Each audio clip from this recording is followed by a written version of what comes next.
Yes, I think I can share. Can Yeah. you see my slides? Yes, we can share. We can see your screen. Thank you. Okay.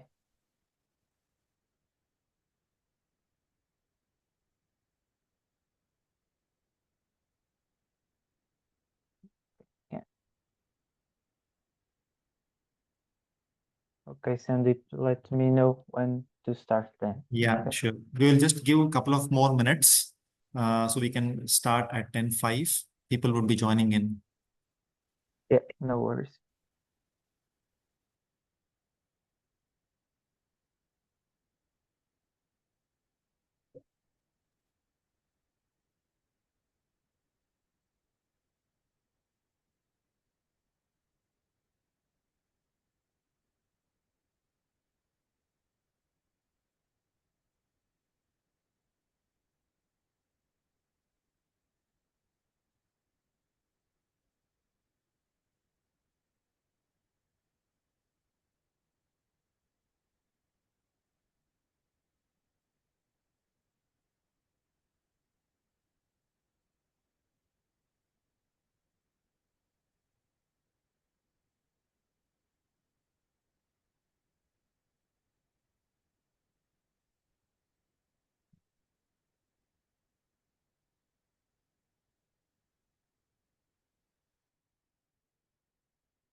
Welcome all.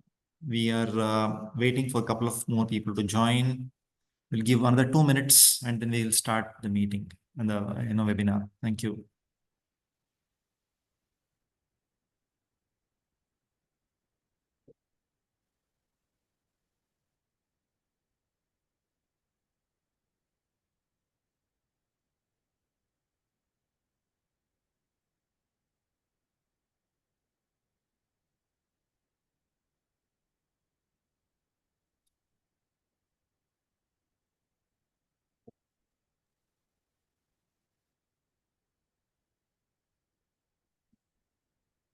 Okay, great.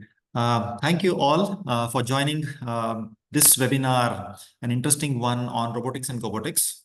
Myself, Sandeep Joshi, Lean and Digitalization Advisor with IDM Industry Cluster in Limerick, joined by my colleague Andre Martins, who is researcher in intelligent manufacturing systems in the same institute. So my role would be basically to facilitate the webinar, and I would request Andre to start with his presentation on robotics and cobotics. Thank you. Okay. Thank you, Sandeep. Like Sandeep was saying, I'm Andre Martins. I've been working as a researcher in multiple digitalization projects, both in Portugal and in Ireland. Recently joined the IDM Research Center and the Technological University of the Shannon. And thank you, Sandeep, for inviting me today to deliver this webinar about robotics and cobotics for SMEs.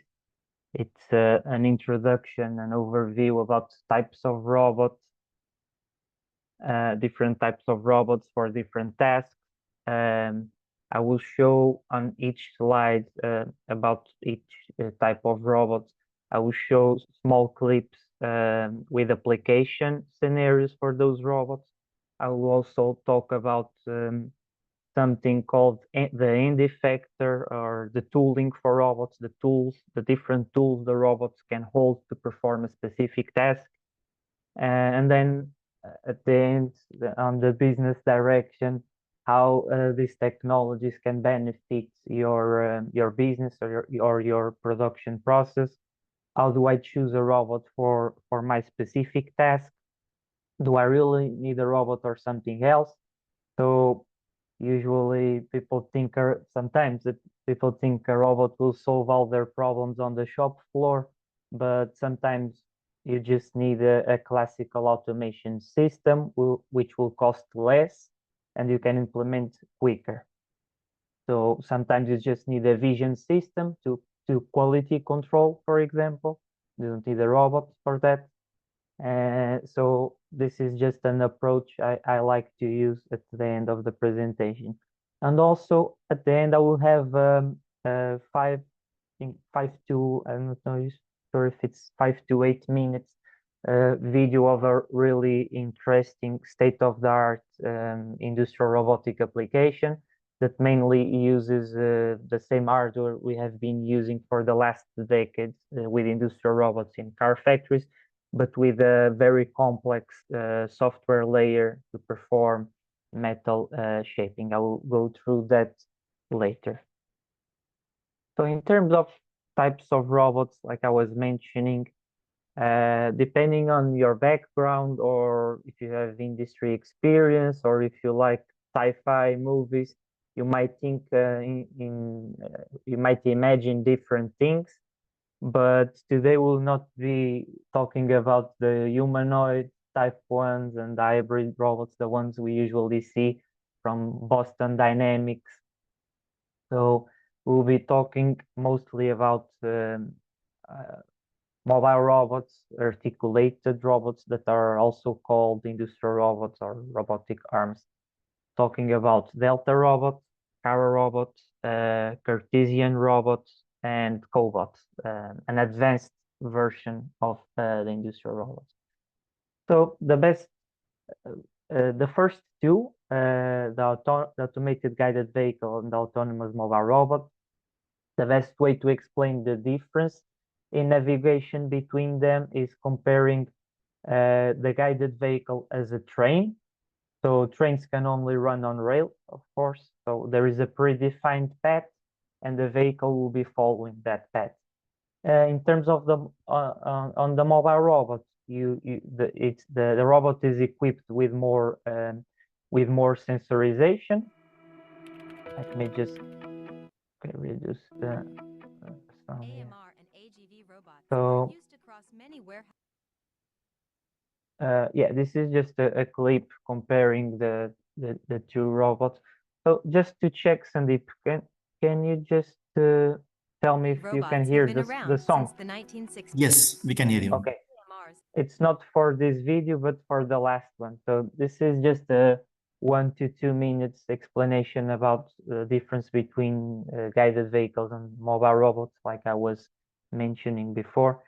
And so the mobile robots are, you can consider the vacuum cleaning robots we have at our homes these days. We can consider mobile robots that are equipped with sensorization these days. So the first versions of those robots, I was visiting a museum in Boston a few years ago, and there was this stand around the iRobot brand, the first mobile vacuum cleaning robot for our homes, and it was not that smart. It was just a vehicle equipped with a sensor in front. So the way the vehicle would operate is driving in front, going in front until it hits a wall or something, and then turns 90 degrees and keep going. This was the way they operated. These days, you buy a robot from Xiaomi or other known brands, and they are equipped with LiDAR sensorization. So they are able to do a map of your home using algorithms like SLAM, simultaneous localization and mapping. This is why you can define, okay, today I just want to clean my living room, today I just want to clean my room, etc. So they're equipped with a lot of sensorization, being more smart. So in terms of choosing between those two technologies for your company, you need to ask yourself usually what kind of loads do you handle, what type of product, how heavy is your product, how dynamic is your operation, what is your business growth outlook. Why? Because in terms of load, when it comes to autonomous mobile robots, they still have a lower range of payloads. If you want to go more than 200 kilos type of loads, or for pallets, for example, you might want to go to the guided vehicles. But it's not the only thing to consider. How dynamic is your operation is an important one, because if you go to the guided vehicle and you think of it, how it operates, it's following a predefined path. If you need to choose that path next week, you will need to have a lot of downtime to change that. In terms of the mobile robots, he will easily adapt to those changes. Then you have the well-known articulated robots, articulated or robotic arms or industrial robots are these one. Usually you think about this like an arm, orange big robot that has been seen for decades in car factories. These are 6 degrees of freedom type of robots, so they can achieve a lot of different positions and orientations with the tool. If you think about this example on the video, a robot doing a welding task, holding a MIG welder. To weld properly, you need to be able to achieve the correct position for the welding torque. So these robots, if you were trying to do the same task with one of the next robots I will be showing on the next slide, to be a lot more difficult. So usually you can perform welding tasks, windshield installation, car door. So like I was saying, they've been used for decades in car factories doing this type of tasks. Also material removal, like drilling, polishing, and of course, depending on the tool they are holding.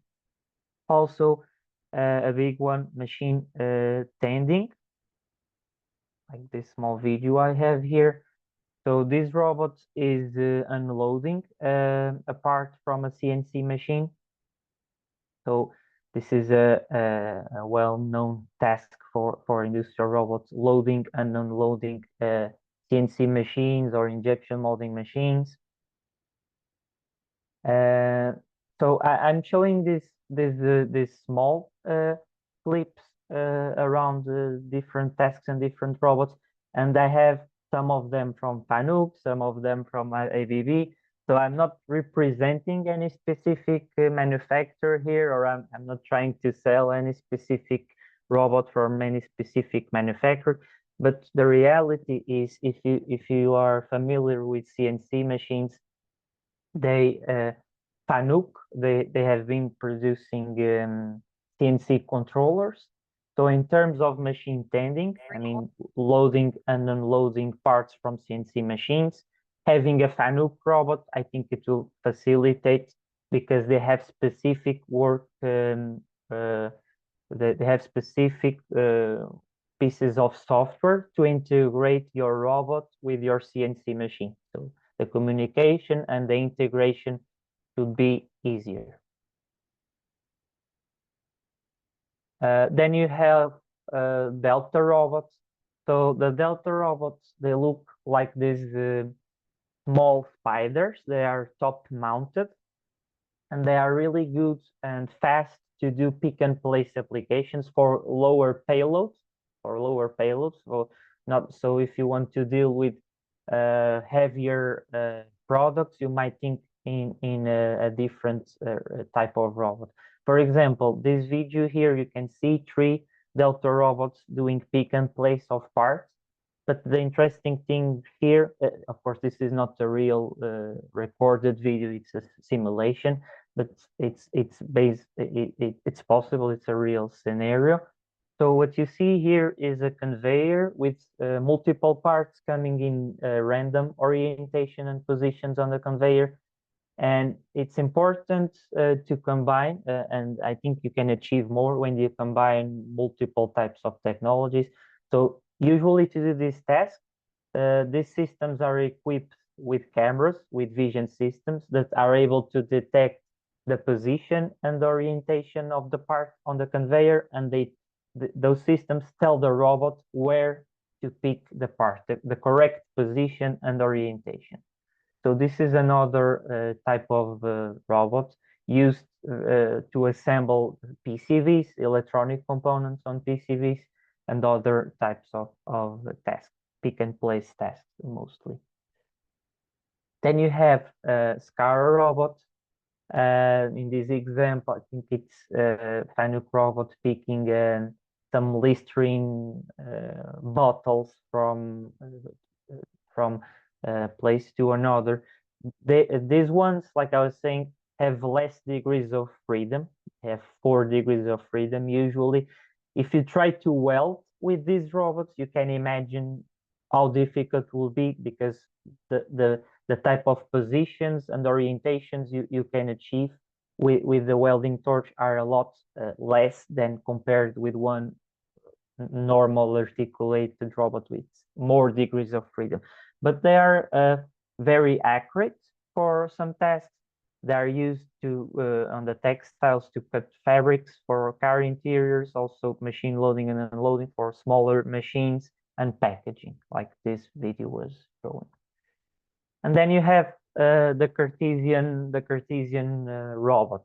And here the line between what is a robot, what is an automation system, starts to be a lot difficult to distinguish. So these robots are also used for pick and place application, stocking parts. I think this video is showing a car wheel factory, not this part. At the beginning, it was showing a car wheels factory, but it's also handling other products. But anyway, it's also you can also see this Cartesian robot application in the 3D printing on construction sector. You might have seen before these videos of 3D printing of concrete to build houses. So if you imagine those systems, you can consider them Cartesian robots. They are usually modular, depending on the size of the house you want to build. You attach different modules to achieve higher range in terms of the extruder, the concrete extruder. And then you have the cobots, the collaborative robots. So they look very similar to a robotic arm, to a normal industrial robot, but they are more advanced and equipped with sensors in each joint to detect how much strength they are putting on, how much force they are putting on a specific task. And that's what we usually say it makes them collaborative and suitable to work side by side with humans. So they can be used in multiple applications. On this one is a packaging application of water bottles. So you can see the robot working side by side with the human without no apparent harm. So the robot is opening the card box to pack later the water bottle. So the type of tool the robot is using, it can be the same as a normal industrial robot, and it looks the same. The degrees of freedom will also be around the 6, depending on the tool is holding, or if it's on a linear track or not. That will increase the number of degrees of freedom. But yeah. And also I like to have this one here, because at the beginning, when we start talking about cobots a few years ago, they were seen as only for research purpose. But you can see on this video here a robot doing machine loading and unloading on an industrial manufacturing scenario. This tool is interesting because it loads and unloads on the same cycle, and also cleans the part with pressured air. So it's a customized tool for this task. and then the robot will close the door.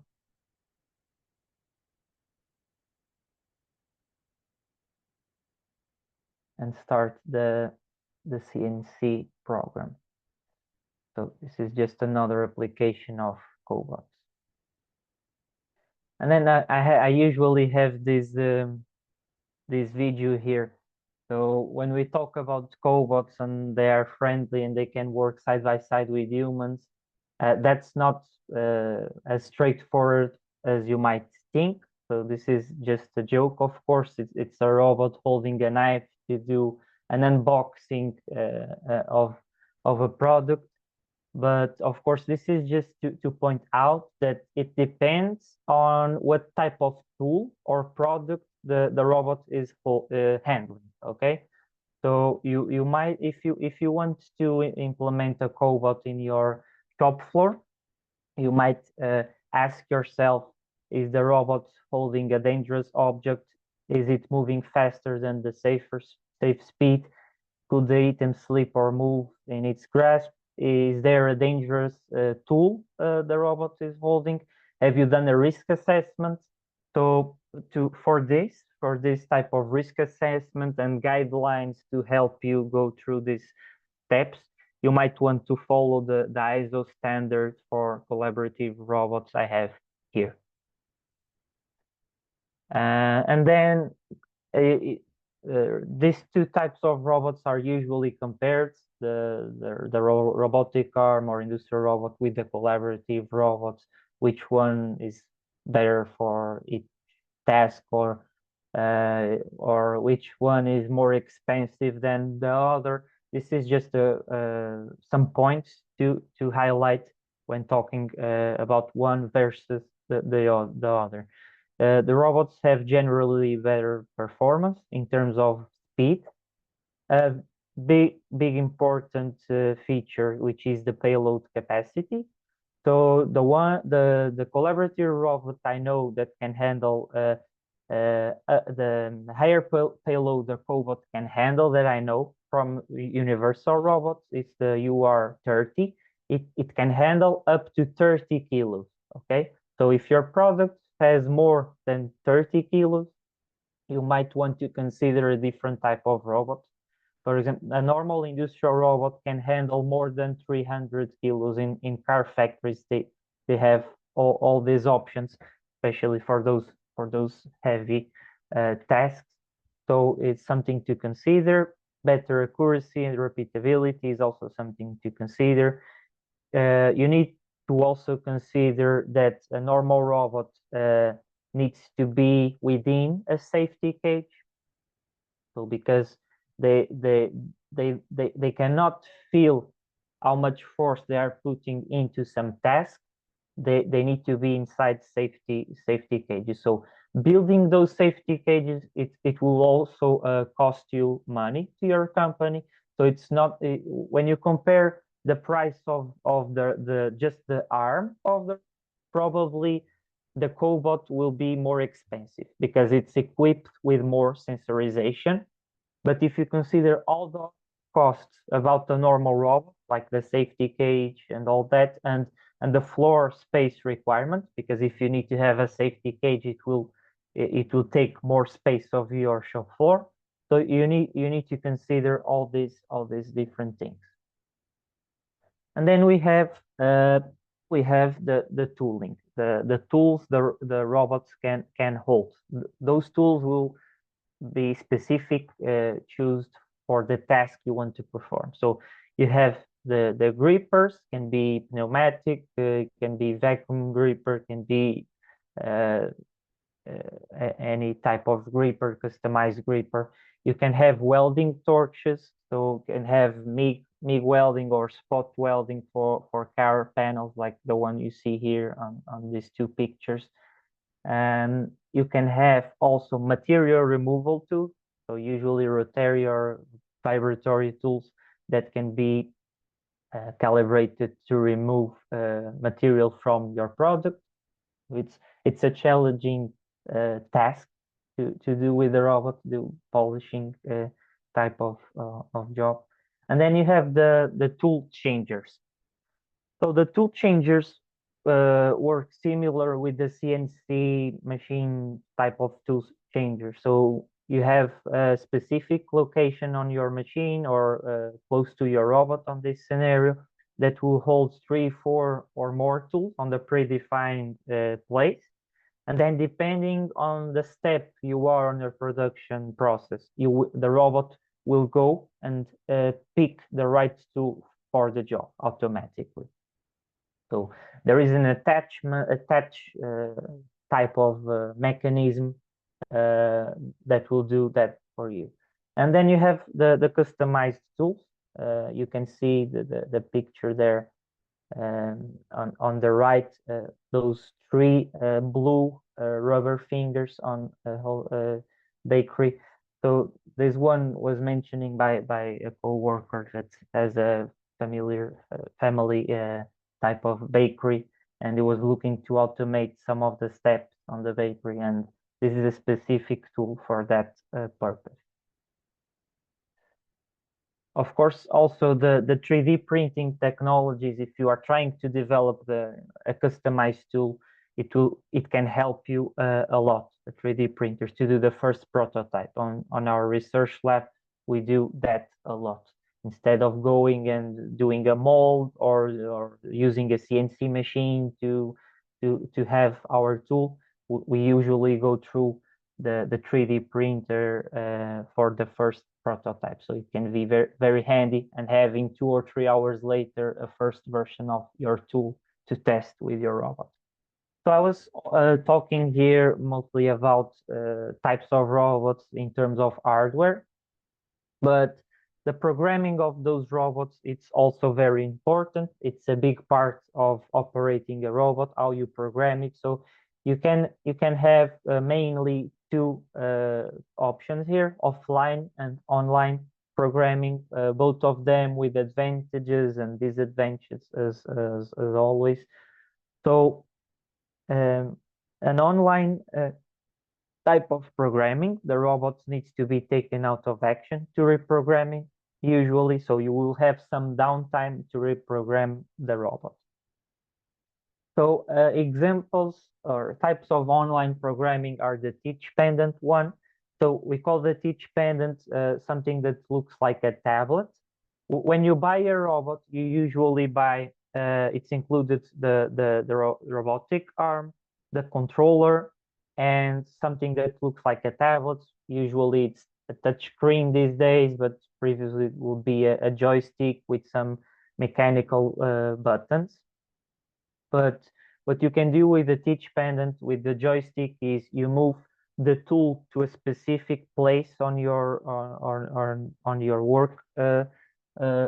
workplace, and you can store a target, and then you move to another place, to a second place, and you store a second target. Okay, based on 2 targets, you can build a path. Based on 3 targets, you can be a bigger path. So this is a simple way of programming a robot online. You also have the lead-through programming, usually in Cobots. You can drag and drop the tool to a specific point. Instead of using the joystick, you just move, because the robot will have force sensors. It will be able to unlock the joints, so you can move the robot around and store the targets yourself. This is very interesting, and the learning curve here is very low for this type of programming, but the level of accuracy here it's questionable. Okay, so you also have, in terms of online programming, the handheld probe. It's like an extra piece of hardware that allows you to store the targets with more accuracy. And then you have the offline ways of programming. The simpler one is the text-based one. So you just open your program in a text editor, any text editor. And if you are familiar with the type of code, you just type and change your code. But the thing here is most manufacturers will have their own proprietary language. So imagine you need to work with multiple robots, different models, different manufacturers. They will have their own programming language. So that can be very challenging to learn. And then you have the graphical programming, which is also considered offline programming.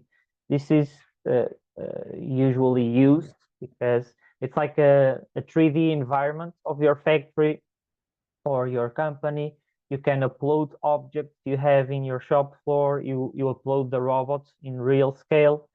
And the interesting thing here is imagine you have a propeller with a complex shape and you want to build a path around the propeller. So it's a strange shape, the curve. It's not a linear movement. So if you were trying to do that through the lift through or teach pendant option, the first ones, to be very difficult to store every single target of that path. In terms of graphical programming, you can just upload a 3D model of the shape. And then usually there is this feature that is build the path using the edge. So you select the edge you want, and the path will be automatically built for you instead of going through every target. So, and also an advantage of offline programming is you can do what we call in research the virtual commissioning. So you can test everything in advance. Your factory will still be producing, your company will still be producing, and you are testing this new environment or these new changes. So, and only when everything is working, you deploy to the real world, to the real scenario, to your factory. So it's a big advantage here. Then I have here also the last line with your favorite programming language. So this is just the line I have because there is this software that I like called Robotics. So basically, if you are already familiar with some type of programming language like Python, C++, C#, or even MATLAB, you can use those languages to program your robot. And then this software will have what they call a post-processor. So it's a piece of code that will translate your Python code into a proprietary code from Fanuc, for example. In Fanuc, we have here, it's called Rapid. It's their proprietary language. Fanuc, they also have TP or Carol. And so it's an interesting way, especially if you work as an integrator, like I was saying, with multiple manufacturers, multiple robots on the same shop floor. You will want to try this type of software instead of the specific ones from the manufacturer. Of course, there are limitations because there are packages. I'm thinking, for example, for welding or for painting, there are manufacturers with specifically pieces of code to optimize that probably will not be able to achieve that with Robotics, but for most scenarios, it's more than enough. But I usually say the best way to program a robot is the one that uses your existing skills to their fullest extent. And so, yeah, how I choose a robot for my task. So I usually go through this question. So you should be asking if you are going out to shop a robot for your factory. What should you ask yourself? What type of task the robot will be performing? So this will answer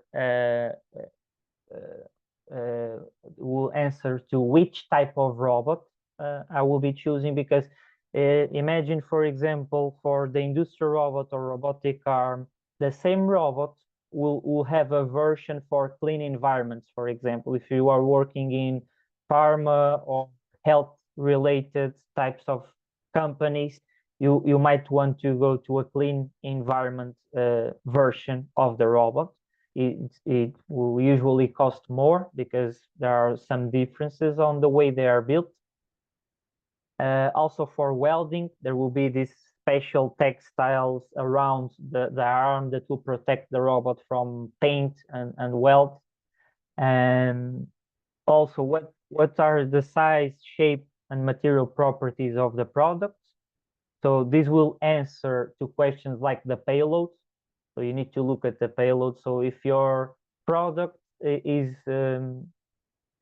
heavier than 30 kilos, like I was saying, a cobot will not do that job. So you might want to go to an industrial or robotic arm, normal one. How changeable are your production lines?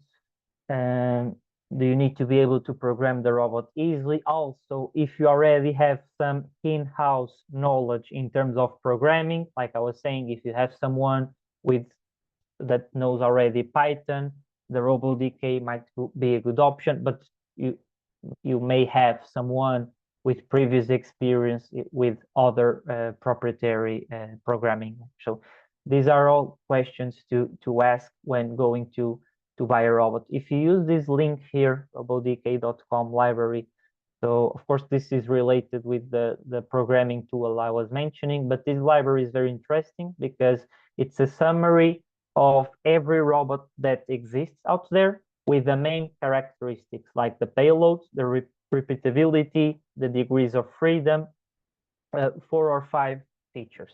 So it's a good summary for what exists out there.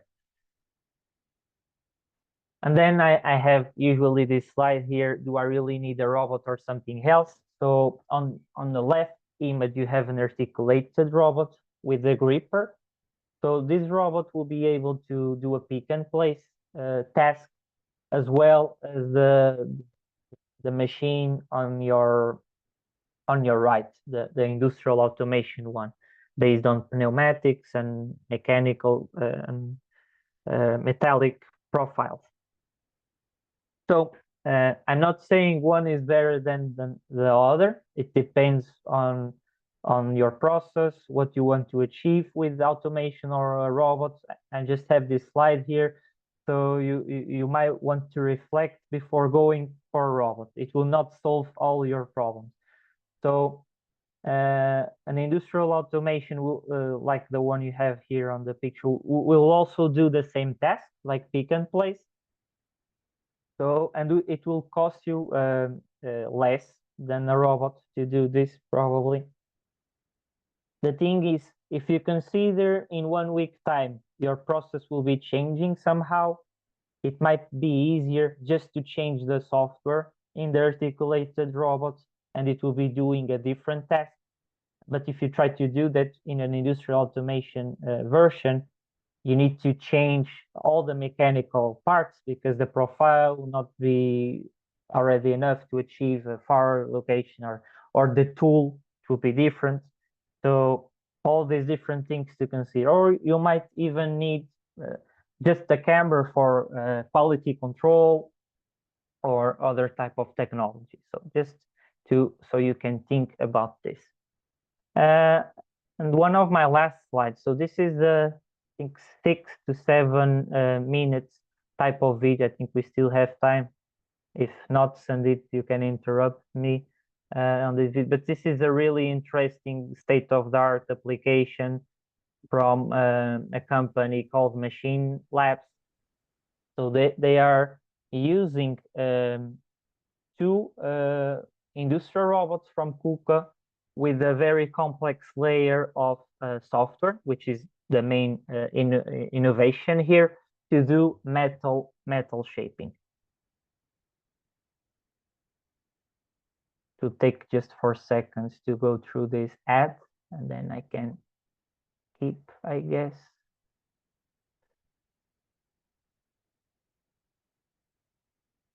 Okay, just one more.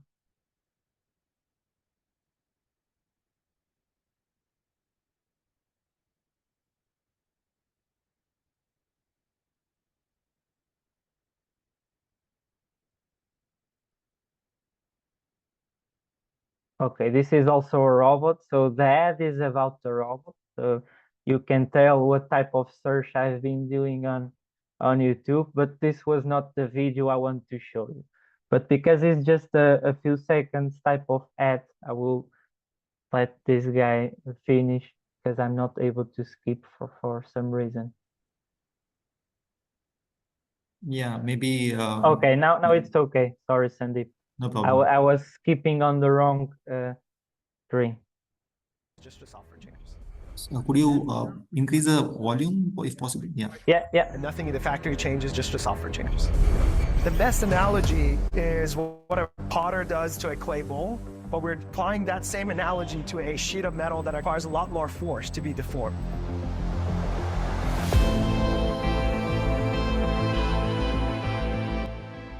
Machina is a company questioning the way we tackle one of the largest manufacturing processes in the world, metal sheet fabrication. Instead of stamping and molding metal sheets, two robots apply coordinated pressure to bend the metal.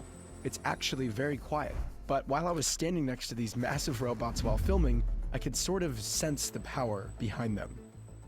Each of these cells are called a robo-craftsman.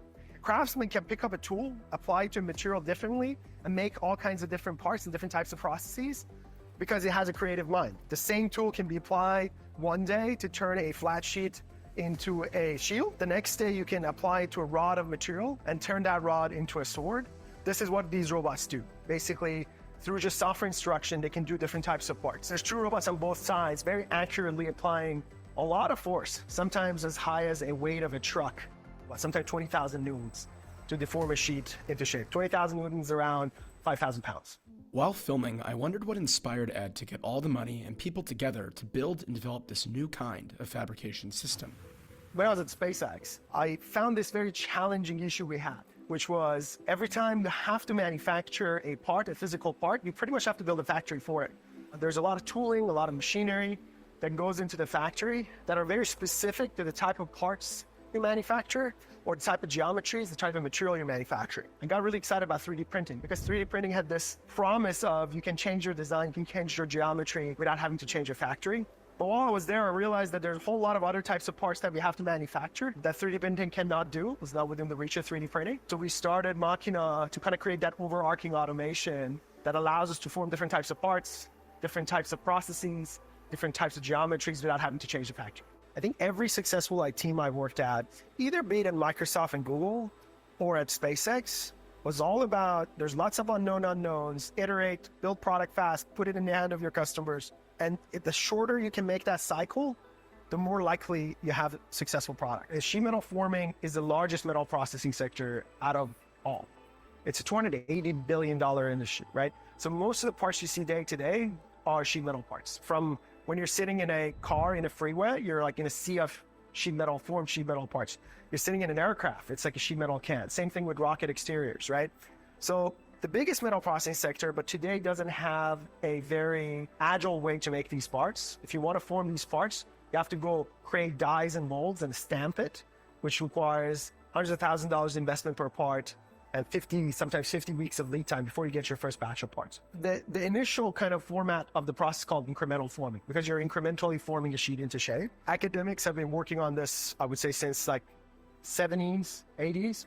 But they couldn't never really unlock it in a commercial sense because you could never form a very accurate part with it. And also the cost of the system was very high. So what we are doing now is bringing both the cost of the system down with the robotics, but more importantly, we're trying to make this process accurate to a point where it's actually used in commercial applications. And the way we do that is through empirical modeling. That's where machine learning piece comes into play. We're actually gathering data to figure out how do we need to instruct these robots in the right way. So at the end of the process, the part is within tolerance. It's sub-millimeter accuracy on a part that might be 5 foot by 12 foot. The traditional academic research, could not get to that level of accuracy. So we're using this artificial intelligence piece and the robotic piece to finally make this process commercialized. Machina now looks like they've got a solid plan and a ton of customers, which they do. But hearing about their early, scrappier days is one of my favorite examples of early startup grit to date. This is the first cell that we put together. At the time, we didn't have a lot of money, so we couldn't buy the actual new robots.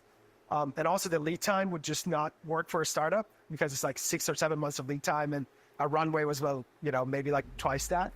So we ended up buying used robots from Mercedes. But they still work properly, right? You have the full stack of the stuff that we need on the robot head. There was a whole lot of challenges back then, right? We still didn't have enough data to build models.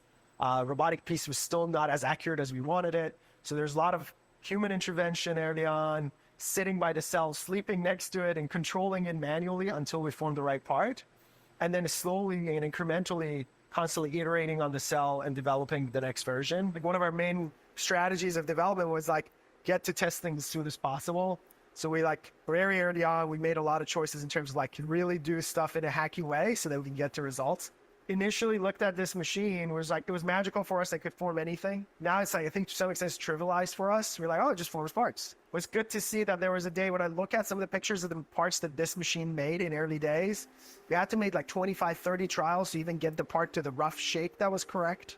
Now we're like doing it in like 4 or 5 trials. I think even in our current facility, we have 7 or 8 different versions of the software running on different types of cells. We really run this operation similar to how you develop software as opposed to develop hardware. Really fast iteration, rapid changes, but very much also customer driven.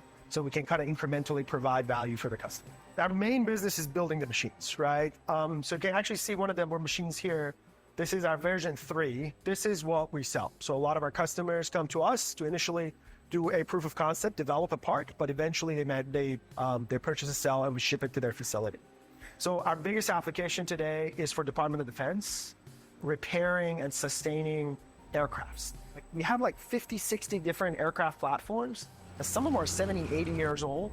And every time a part gets damaged on those things, the DoD has a very hard time replacing those parts because they have to go find a vendor, create tooling for that part, spend hundreds of thousands of dollars, sometimes 4 or 5 years of lead time before an aircraft can get repaired. So during that time, the aircraft is on the ground. This version, which is our version 3, can be deployed on the back of a truck. And the reason actually we went with a deployable version was a requirement that we received from the Department of Defense around, can you allow us to deploy these closer to the conflict? Because if you can take logistics out of manufacturing of parts for defense systems, that's a huge deal. So there's a lot of focus on distributed manufacturing, even close to the theater, to the front lines of battle. So this version can go on the back of a truck. The next version we're working on is going to be a container that can folds in and kind of like a butterfly opens up and within the same day become productionized and start making parts.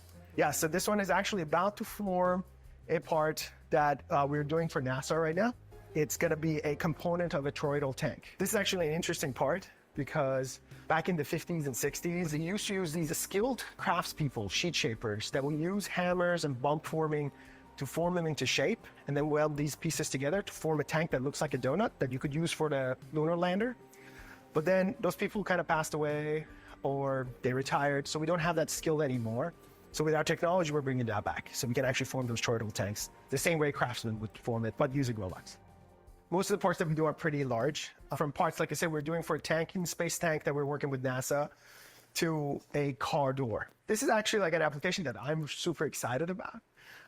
It finally gives us an ability to be very expressive with our cars, because right now the main challenge with automotive is that every time you want to have a profitable car, you basically have to have a car that everybody buys the same thing over and over again, because you want to have a factory that doesn't change, manufactures the same thing, so you can pay for that factory. So the more of the same car people buy, the more likely it is that that factory is profitable. And that's a limitation of technology. The reason that exists is because the factories cannot change. So what we're bringing with this technology back to the automotive industry is being able to almost do custom to order cars. You can go on a website, potentially design your own door, and then have that car delivered to you that is very specific to you. So that's something that I'm personally very excited about, and we're enabling using our technology.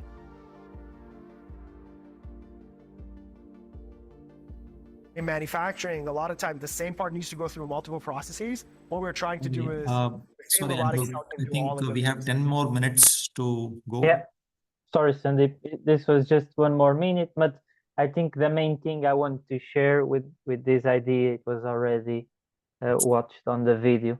Okay. Yeah, it was just to highlight the state-of-the-art application. And I have just the last slide. This is a tool changing table. So you're saying how this goes from forming. Yeah. Which is, I usually, when I deliver these training sessions for companies, this is the last slide I have, asking which industry are working in, what type of process are you looking to automate, what do you wish to achieve with this type of technologies. overall, how do you see these technologies helping your business? So I'm sure we'll not have the opportunity to go one by one answering these questions, but it's something that you also want to ask yourself to see where you can use these technologies. So this is all from my side.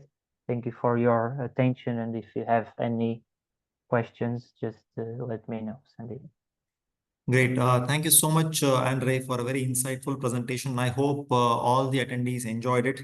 I myself enjoyed it a lot, especially the last one where you kind of the person who was delivering the talk of how it was developed. He mentioned about one line about knowing the experimenting to know lots of unknowns, and therefore iterate in a way that we learn, fail fast, and then with calculated risks we go towards knowing what we know.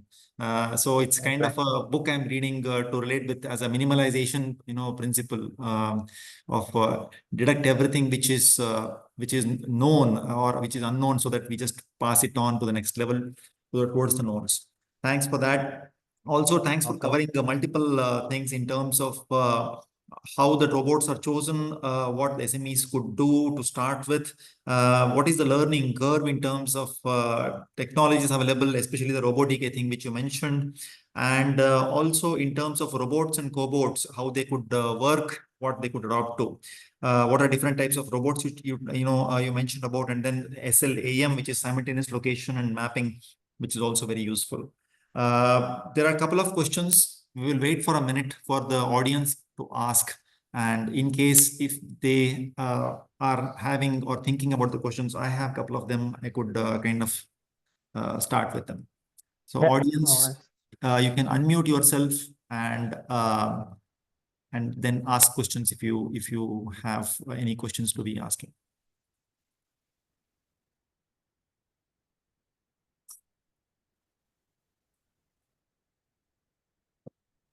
Okay, as they think, we can say in terms of SMEs, the biggest challenge is money. And when we talk about robots, so if we have enough of capital for this, then it is good. But all companies want to start somewhere because they have to realize the potential. They know that this can work. They also have identified the repetitive activities where they could adopt to this. Could you share some examples of what should be an ideal journey for a SME which is growing? How should they start? Should they have some people allocated to just experiment on these simulation softwares first to see what works, and then go ahead with the actual implementation? Or should they kind of go ahead with the hiring consultants, or should they take suggestions from these big players like ABB, KUKA, etc., to help them get suggestions, because all of them have cost allocated with that, associated with that? Thank you, Sandeep, for that question. I think is a very common question for all the SMEs. So usually you want to see first if you have that person on the company with enough knowledge about the production process as it is. And also if you have someone with some IT background, some programming experience, that knows at least how to install the 3D programming, the 3D simulation tool. You have 3 options available to test simple things.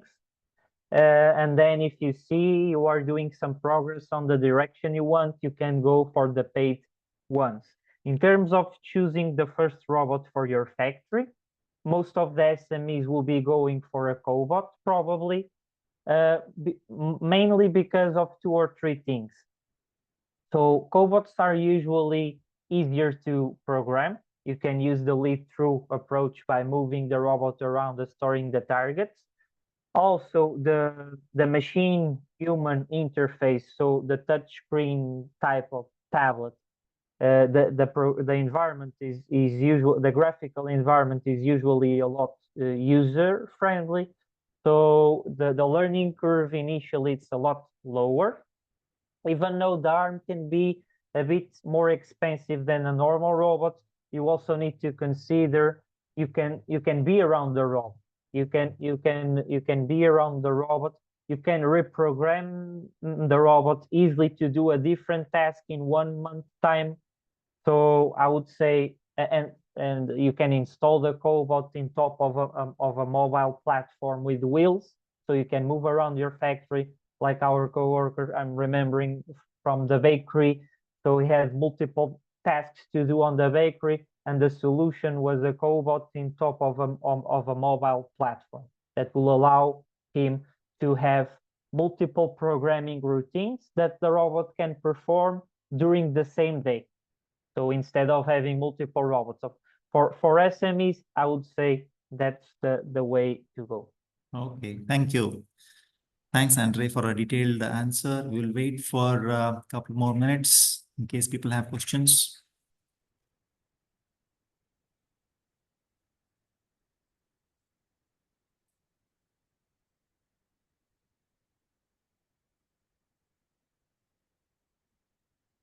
Great. One question which comes to my mind is how difficult it is to upskill people. Now, this is kind of, it always comes to the mind as an example, like when I'm working as a consultant, it comes, what should we hire people first? For example, if we want to implement a software, we want people to also know our company first. What is the production process? What is the business process? And then take that software piece to align into the existing business process so that it simplifies.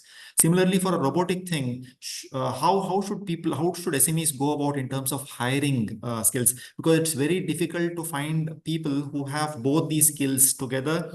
And so how long is the journey for somebody to kind of implement a simple pick and place kind of robot?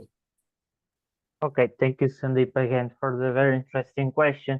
So the thing here is, like I was saying, trying to pick from the team you already have, try to do some upskilling. If you have already someone with some IT background that is already working with software within your company, have some programming experience. If you select, for example, universal robots for a cobot, they will have their training programs that are mostly run online these days. So they have all these modules the employee can go through in a few days and will be able to do a simple task. Of course, if we are talking about integrating a robot with a camera, with a vision system, so merging different types of technologies, that will be a more challenging application. It will require a higher background in terms of electrical engineering, in terms of programming, and you might want to hire someone just for that implementation. But you can follow, and some companies, if you buy them the robot, they will offer you the training. So it's a matter of knowing what is your process about and what you want to improve specifically on your production process. Perfect. Thanks, Andre. Thank you so much. I think one of the important learnings is companies have to try small, iterate over the period of time to see what works. You could take help of multiple universities in your region in terms of getting help from them, because they have some tools and platforms to test.